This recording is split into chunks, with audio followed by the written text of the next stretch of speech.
Hey everyone, welcome back to my channel where today I will be looking at more bands with allegations against them.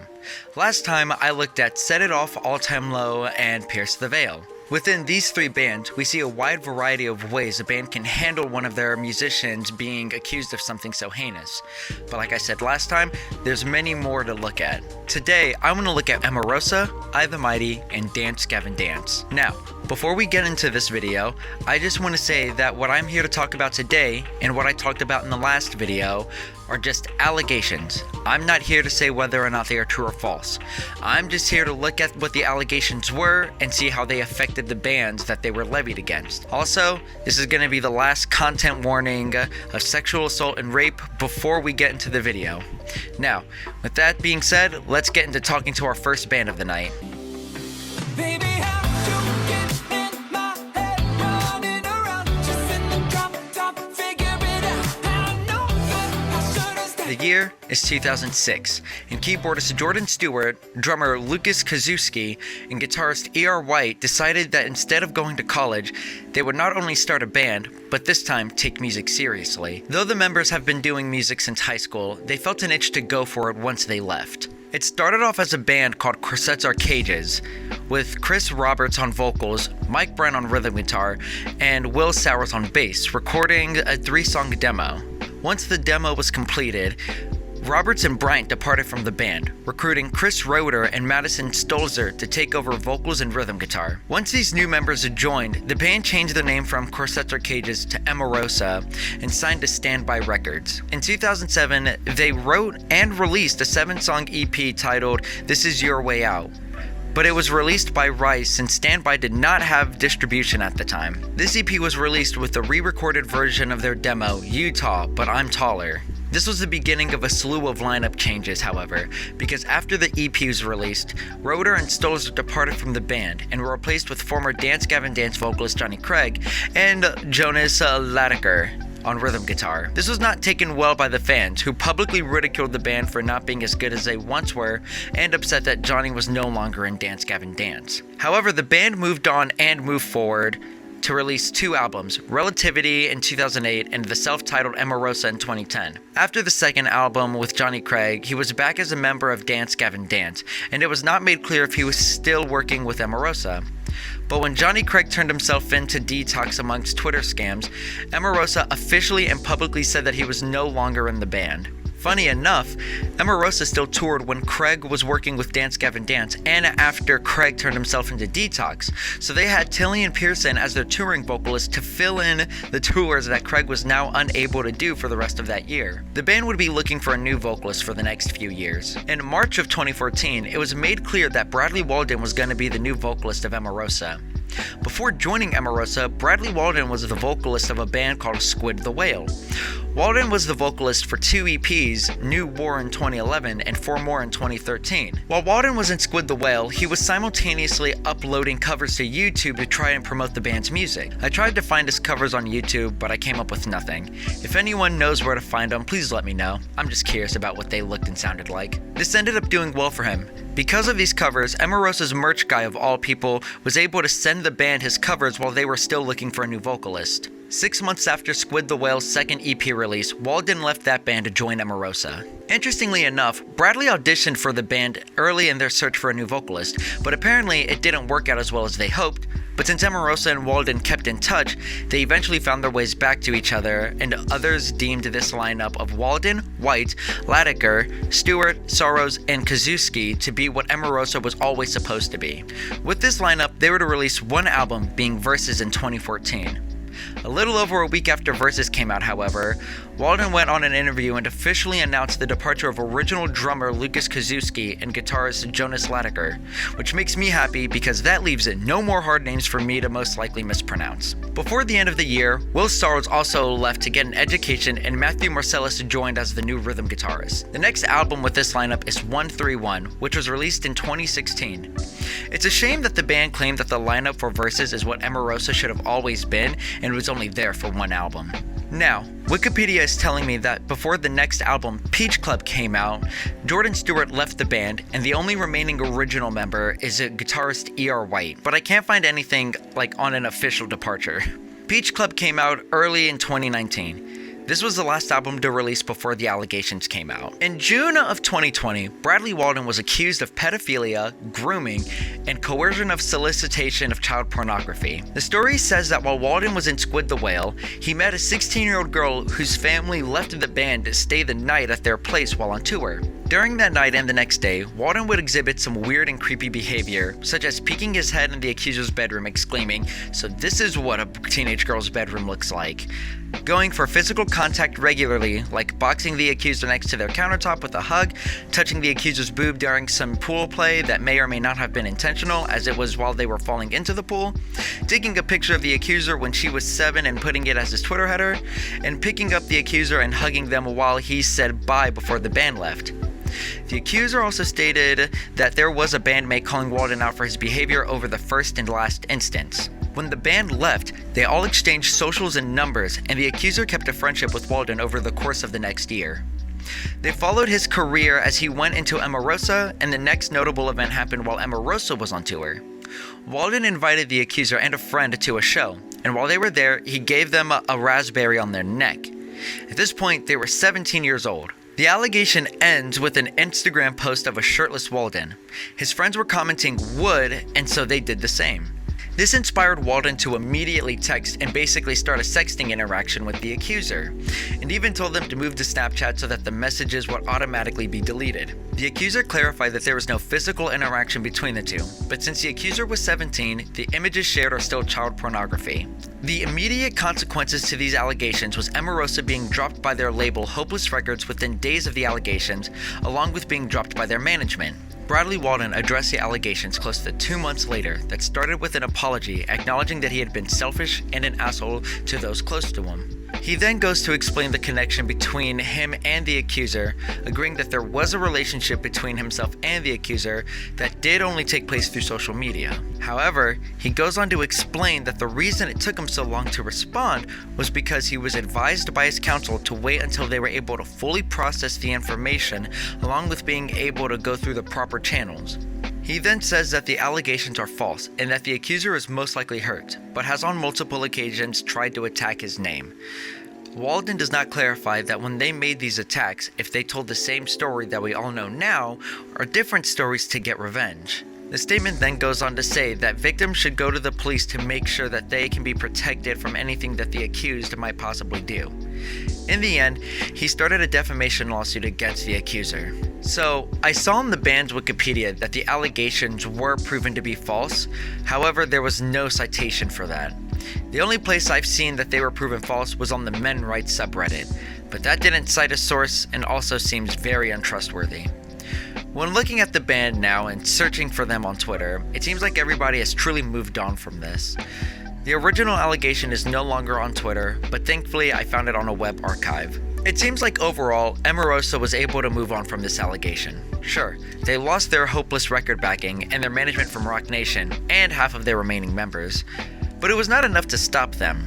Currently, the only members are the original guitarist E.R. White and Walden himself, and in January of 2023, they dropped their 6th studio album, Sting, while signed to Out of Line Music, located in Germany. The most controversy they deal with these days is that this latest album is more pop than post-hardcore, but obviously that's just personal taste. Before I move on, if anyone has any information on when, why, or how these allegations were proven false, please let me know, because it perplexes me that it was just conveniently, quickly, and quietly resolved. I'm not falling on. I'm not getting old.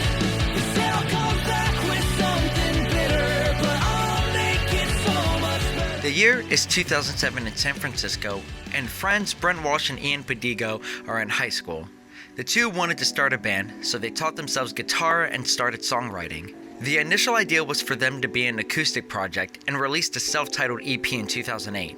After the EP released, they recruited Chris Hinckley, who they knew before the band formed, and they started practicing acoustic songs and playing gigs. After one gig at the Retox Lounge, Blake Dallinger went to the band and asked if they needed a drummer. From that moment, I the Mighty was formed. Brent Walsh on guitar and vocals,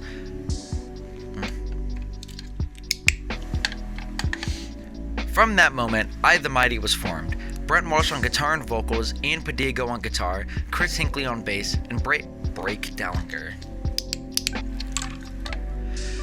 From that moment, I the Mighty was formed, with Brent Walsh on guitar and vocals, Ian Padigo on guitar, Chris Hinckley on bass, and Blake Dallinger on drums. I the Mighty has a less complicated history since they have the same members throughout their entire run. They released their first album, We Speak, with Talking House Records, and then got signed to Equal Vision in 2011. Released their album Satori in 2013, Connector in 2015, and Where the Mind Wants to Go / Where You Let It Go in 2017, along with their EPs Karma Never Sleeps in 2012 and Oil and Water in 2016. Funny enough, I the Mighty has also worked with Tillian Pearson. On July 23, 2020, Brent Walsh was accused of sexually assaulting a woman in 2015. Though the accuser met Brent at Warped Tour, their interactions didn't start until he posted his Snapchat online and she friended him. After chatting a bit and sharing music interest, their texts did get sexual.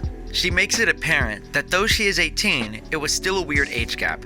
I couldn't find anything on how old Brent Walsh currently is, but the oldest he could have been when I the Mighty dropped their first EP is 19, meaning that he could not have been older than 25, leading to about a 7-year age gap. The two would text via Snapchat, and she says that he would be upset if she didn't send him any pictures when he asked, whether she didn't want to or couldn't due to her location. Either way, she would send him what he asked for because she wanted to remain special in his eyes. I the Mighty would go on tour and play in the accuser's town, and while they were together, they did have sex. The accuser had demands when it came to the sex. A condom must be worn and he couldn't finish inside, the latter of which he disregarded. He bought her a Plan B and apologized profusely, but the following days he practically ghosted her. After that, she then started a sexting relationship with the other guitarist, Ian. But then when Brent started showing affection again, she would divert her feelings back to him. The next tour that they were around, the show was problem-free and everyone had a blast. I the Mighty has a free day, so the accuser and a friend offer a place to stay that night so they can hang as friends. The accuser and Brent have a conversation to clear up their whole situation, and all seems fine before they get to a place to eat. Brent still ignored her until they made it to the accuser's friend's place, where he stated that the accuser was staying with him that night, to where she just assumed it was to further talk about their issues. When the two got into the bedroom, he started showing her physical affection, which she reciprocated, kissing, denied sex because of her period, and was coerced into a blowjob. After that, he tried again to have sex, which she did deny again for the same reason as before, and this is when it really spirals. The accuser states that Walsh got on top of her and started choking her, demanding that she say that she would have sex with him if she wasn't on her period, and squeezed harder before repeating the question. She felt the only way out was to just agree, which he apparently was pleased with because after she did, he turned on the TV and fell asleep. She goes on to say that years later, she did tell the bassist Chris about the encounter. She believes he believed her, but is upset about the inaction afterwards. She states that other women have had similar stories to hers, showing that there may be a pattern of abuse with Brent. The next day, Brent Walsh came out with a response. Walsh's statement never denounces anything that the accuser stated, other than the fact that he was in a relationship while they had their fling, but instead addresses the situation from his perspective. He does say that the interaction in the bedroom does not sound like him, but says that her feelings and statements are valid. Even with the power dynamics, he states he never meant to use his power to coerce anyone into situations they were uncomfortable with, but he recognizes after the Me Too movement that there is an implicit use in his position as the vocalist of a band that someone loves. He did make a donation of $1,000 to Rain. He did admit to seeking therapy, and he hoped that him and the accuser could possibly talk this out, but accept it if she doesn't want to. The same day as Walsh's response, the drummer Blake Dallinger left the band because he believes all victims. Ironically, the last to join is the first to leave. Even with these posts, I the Mighty announced an indefinite hiatus amidst the allegations, and there's no sign of them making any more music as a band. Now, this was supposed to be the part where I went into a "where is he now" bit about Walsh because he's still online, but when looking into the amount for the Rain donation, I came across a subreddit that let me know that there was a second allegation against Brent. Like with Walden's allegations, this one was deleted off of Twitter, and once again, the web archive saved the day for us to look at now. The second allegation alleges that Walsh manipulated and assaulted her. This accuser says that she invited the band to stay at her apartment around 2015 while they were on tour. After the concert, I the Mighty bought everyone beer and they partied at the accuser's place. She said that the drinking led to it being a little flirty between her and Walsh, but she was becoming uncomfortable with the flirting. She says that though she was denying any and all advances, so she's not cheating on her boyfriend, she and Walsh did sleep in the same room. She did eventually make out with him, hoping that it would satiate his lust for the night, but he was still trying to grope her despite her constantly moving his hands away. Eventually, they went to sleep, and she woke up a few times to him groping her all over. However, the last time she woke up, there were fingers inside her. She admits they were both trash, so the memories are a little hazy, but she is certain she cut it out after a moment of freezing in shock. This was his last attempt that night. She tried talking with Brent about what happened, but he denied everything. In a screenshot of their text, he says he slept like a rock when she rejected him and they just cut communication afterwards. I doubt that there was a response to this allegation, and I honestly haven't seen anyone talking about it since the band went on a hiatus the day prior. Now, in 2023, the only recent post from I the Mighty just thanked fans for still listening at the end of 2022. Chris Hinckley's last Instagram post is acknowledging the allegations in January of 2021. Ian Padigo has played a gig with Hello Placebo but doesn't seem to be doing much. Blake Dallinger is still playing drums for Murals, Sufferer, and Slender Bodies. Brent Walsh was inactive on Instagram for close to a year, but is now posting regularly. He apparently is still making music, but is only released on Patreon. He also wants to become more of a producer and has apparently worked with other bands, but has not stated which bands he has helped. Though I the Mighty is now disbanded, a lot of their fans still hope for a reunion one day, but only time will tell if they actually do come out with a fourth album. Originally, this last part was going to be about Melanie Martinez. Why? I don't know, doesn't fit musically, so it was a weird choice, but it was what I was gonna go with. But after mentioning Tillian in both the I the Mighty and the Emarosa segments, I thought, why not just end this with Dance Gavin Dance, since they have their own allegations against Tillian himself.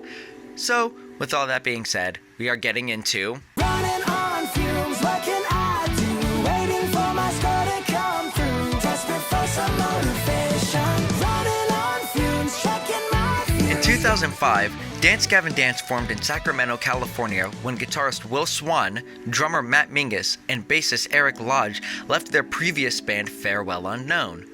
They recruited John Mess and Johnny Craig for vocals and Sean O'Sullivan for guitar, and in the same year released their first EP, Whatever I Say Is Royal Ocean. This EP would be re-released the following year under Rise Records. The year after that, in 2007, Dance Gavin Dance would release their debut album, Downtown Battle Mountain. After this album released, O'Sullivan left the band and was replaced with Zachary Guerin. Johnny Craig also left the band, but did try to come back, but due to inner conflicts he was denied. After Craig left, they were looking for a new vocalist, and after some auditions, one of the people auditioning was Kellen Quinn, fun fact, they ended up with Kurt Travis. With this lineup, they released their self-titled album in 2008, and then John Mess and Eric Lodge left the band. Jason Ellis filled in for bass, but instead of hiring another vocalist, Will Swan took over screaming vocals. They recorded their album Happiness in 2009 as a 5-piece, but before the album was released, Jason Ellis left the band, being replaced by Tim Feerick to be a touring member. 8 months after the album was released, Zachary Guerin was allegedly kicked out of the band. In the middle of 2010, John Mess and Eric Lodge rejoined the band, then Kurt Travis left the band, then Johnny Craig rejoined the band. Mess claims if Craig didn't come back to the band, they probably would have just broken up. Even if just for a few shows, original guitarist Sean O'Sullivan joined, and they had the original lineup from Downtown Battle Mountain. In 2011, Downtown Battle Mountain 2 was released. In August of 2012, Johnny Craig was let go, and in his place, Tillian Pearson was announced to be the new vocalist of Dance Gavin Dance. At this time was when Tim Feerick was also announced to officially be a member. From here on out, Tillian Pearson, John Mess, Will Swan, Tim Feerick, and Matt Mingus will go on to release Instant Gratification in 2015, Mothership in 2016, Artificial Selection in 2018, and Afterburner in 2020. After Afterburner came out, Idola vocalist Andrew Wells joined the band as a new new guitarist. With him as the new addition, they released the album Jackpot Juicer in July of 2022. However, this album release was not smooth for the band. In April of 2022, bassist Tim Feerick sadly passed away, and in June of 2022, Tillian Pearson was accused of sexual misconduct. On June 1st, 2022, user Throwaway with Human Hair uploaded a story to the Dance Gavin Dance subreddit. The story starts with the accuser being somewhat online friends with Tim Feerick, but this possibly led to Tillian seeing some old messages that the accuser sent long ago. The accuser and Tillian made plans to meet up Thursday night before Swanfest. On the date, the two did get pretty drunk and the accuser did have some feelings of being uncomfortable. She was rationalizing that this was just a stressful time for Tillian, along with him being drunk, and that this was all just coming out like this, and she just moved on from it. Afterwards, the night kept going on as planned, but then Tillian started slapping the accuser, allegedly in an attempt to be sexy. She asked him to ask her next time and to not do it as hard, but he proceeded to slap her again. She did stay the night and left early the next morning and told her closest friends, who eventually expressed worry about what this could possibly lead to. The next day, they did talk after their Swanfest performance, and she did express that she would always be an ear if he wanted, but she figured she would never see him again. After this, Tillian started calling a lot. He was apparently drunk again and didn't care if he was around a bunch of fans, just wanted to be around her. Eventually, the accuser and the band talked him from going elsewhere, but she went to check on him out of worry. She went to comfort him and said that the atmosphere was weird and she was again uncomfortable, but it seems as if she did have sex with him again that night. She said that the experience was more rough than the last time and she just wasn't that into it, and anytime she tried to take a break or set some boundaries, he would react angrily or forcefully put her back into a position that hurt, and she stated that to Tillian. Tillian then wanted to cuddle and she indulged him, but when she said she wanted to leave, he would not let her go and demanded that she stay the night. The two made plans for Sunday, and though she didn't want to see him again, she believed it would be the last time they saw each other since he was going to be on tour soon. When she gets to him, Tillian isn't ready to go out yet, so the two go back to his hotel room.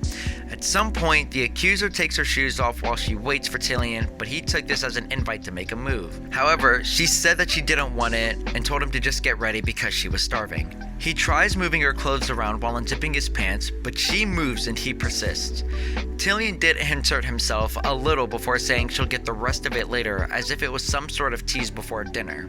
They went to dinner and she was uncomfortable, and Tillian once again got drunk enough to consider getting matching tattoos with the accuser in honor of Tim. When they get back to the hotel, Tillian and the accuser get intimate again. Eventually, Tillian was getting angry because the accuser was not doing exactly what he wanted, and it led to an argument that eventually got to him stating that she was not going to go to work the next day so that they could spend the day together. When she was adamant about not doing that, he choked her against the wall and said that she will take off work and he will do exactly what he wants to her. He wanted her to stay the night again, but she wanted to leave.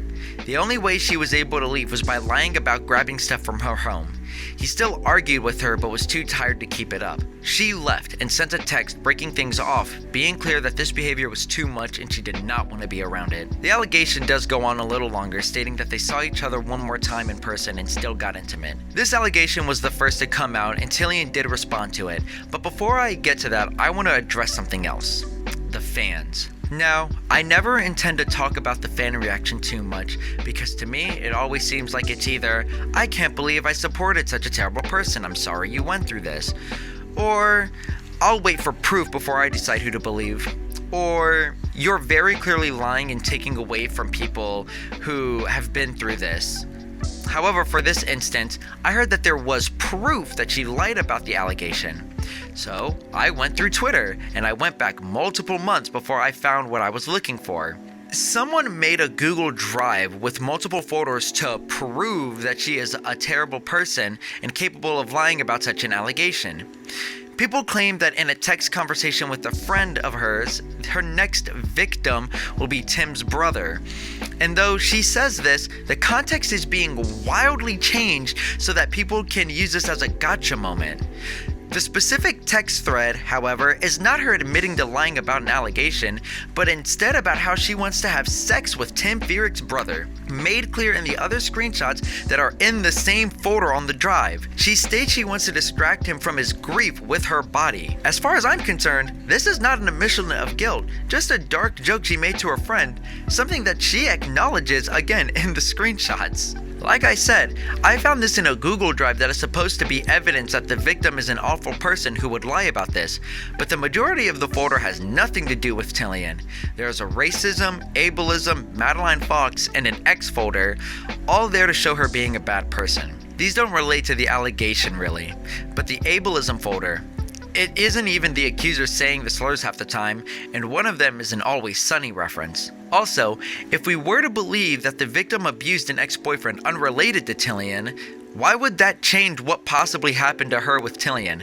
Hypothetically, if she is an abuser, that doesn't mean someone still couldn't take advantage of her. The only other folder that has some sort of relevance shows a group chat of her showing that while drunk, she took a pair of Tillian's underwear, but mainly that the text conversation happened the morning after the first night that they were together, and that the conversation does nothing but validate the story since it lines up with what happened and what was said to them regarding the weird night. It just frustrated me more than anything that something that was clearly not related to her allegation or even close to an admission of guilt was being used to discredit this allegation when I doubt it could even be used as evidence if this were to go to trial. Like I said in the beginning, I'm not here to claim if these are true or false allegations, but if you want to try to prove someone is lying, it would be better to keep it relevant and also factual. She may be lying. She may be telling the truth. But all I know is that this evidence does not prove anything. Now, with that out of the way, we can move on to how Tillian responded to this accusation. Later the same day as this allegation, Tillian went to the Dance Gavin Dance subreddit to respond to the allegations. Tillian agrees that the weekend they were together was a vulnerable one for him, but is certain everything was consensual. He does say that they met up in Cleveland after she messaged him wanting to see him again, but he ended things the next day and that it was a mutual split. He says that the weekend of Swanfest he was leaning on alcohol as a crutch, but did the tour sober afterwards. Even with the allegations, he shows no ill will towards the accuser. Tillian posts screenshots from their text conversation that does also confirm what the accuser said, mainly the dates they went on, his drunken state of mind, and her sending the text after she left that Sunday to break things off, which means that something was said to her that did hurt her. However, this also shows that the relationship does seem more consensual from his side, minus the initial breakup text the accuser sent.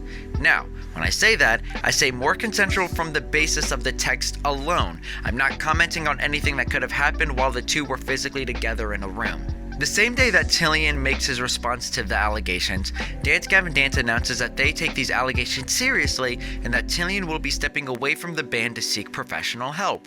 The band did release the album Jackpot Juicer with Tillian still doing vocals because it was the last album with Tim and it came out later the same month as the allegation, so they most likely didn't want to postpone the album for an indefinite amount of time.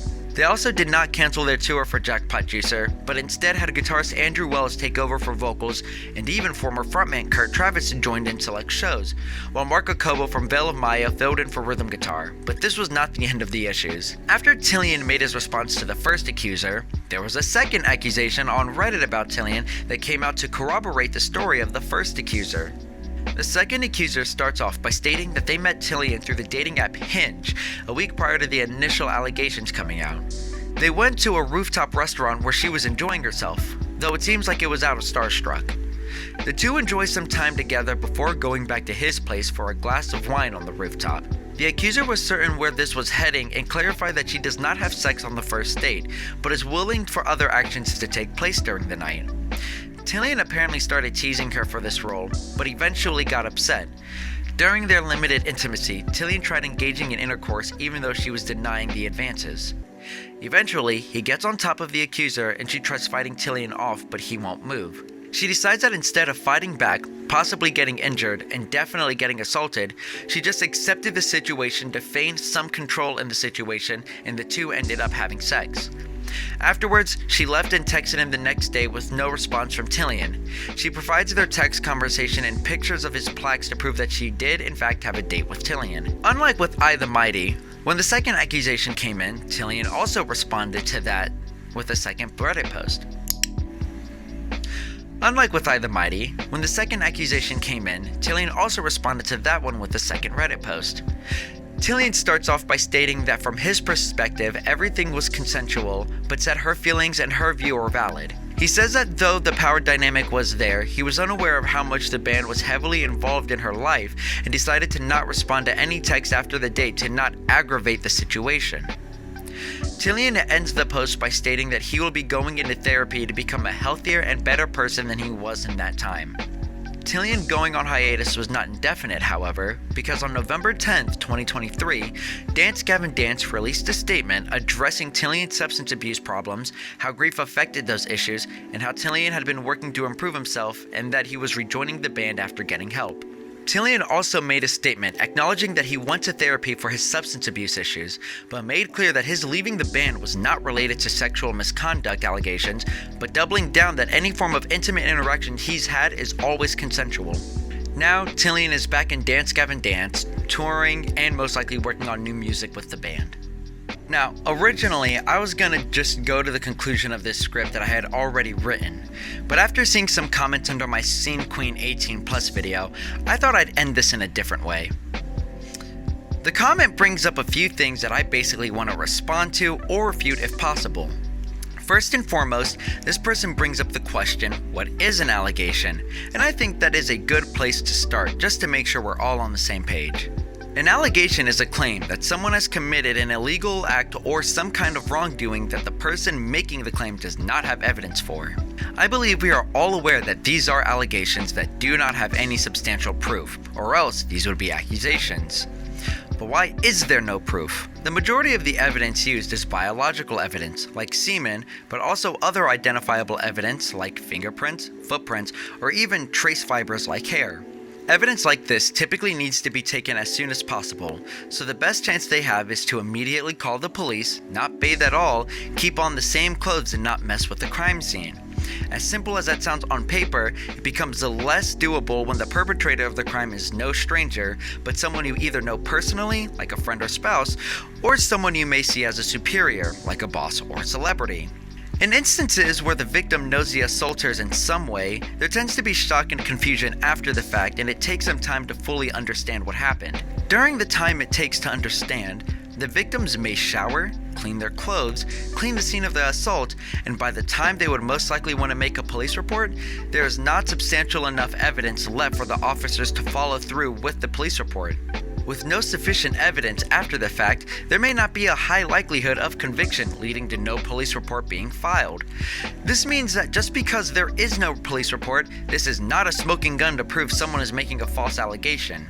Next, the idea that this could be related to accusing someone of murder doesn't seem like the most fitting correlation, because with murder, there still needs to be a motive, a weapon used, possible fingerprints as well, plus some form of account on where the person was at the time of death. Basically, there's less of a he said, she said thing going on and more physical evidence being left behind. Even still, a sexual assault and murder still have just about the same chances of actually being solved, close to 50%. The most important point being that people will lie about sexual assault cases, evidenced by the Duke men's lacrosse incident, Rex Orange County, and even All Time Low had at least one proven false allegation. It does happen, and that is a terrible thing that makes it harder for any real victims to speak up, but the percentage of false allegations is 2 to 10%. The number does end up being inflated, however, due to an inconsistency in the definition of a false allegation. One where there is evidence no crime is committed, and one where there is no evidence to substantially prove a crime did happen. Basically, there are less false allegations than we truly think. Hopefully this will clear up why these allegations are not so cut and dry, and hopefully there can be the slightest bit more sympathy for the possibility that there are people going through terrible experiences.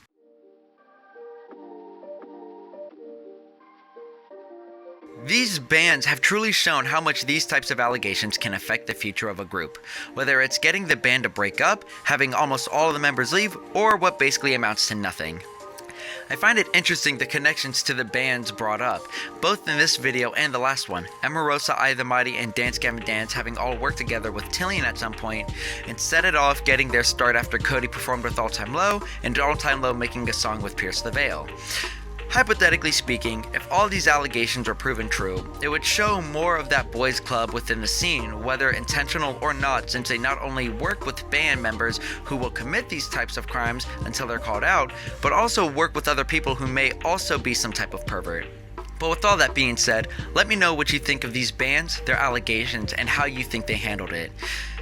Do you think that the members who may have left the band or are in the bands knew about these allegations before they came to light?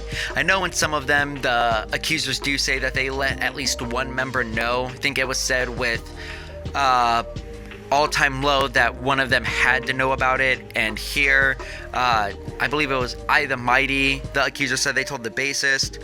And I think also with the All Time Low accuser, they believe that Pierce the Veil should have also been able to pick up what was going on when they saw each other a few times. But you think that everybody's able to piece it together if they're not explicitly told until they come out, or do you think there's like that inkling that it's there? Let me know what you think, because I wonder if they. It seems like it's kind of like a crazy idea that every single time the whole band's like, what, you know? But with all that being said, I hope you have a great rest of your day and or night. Peace.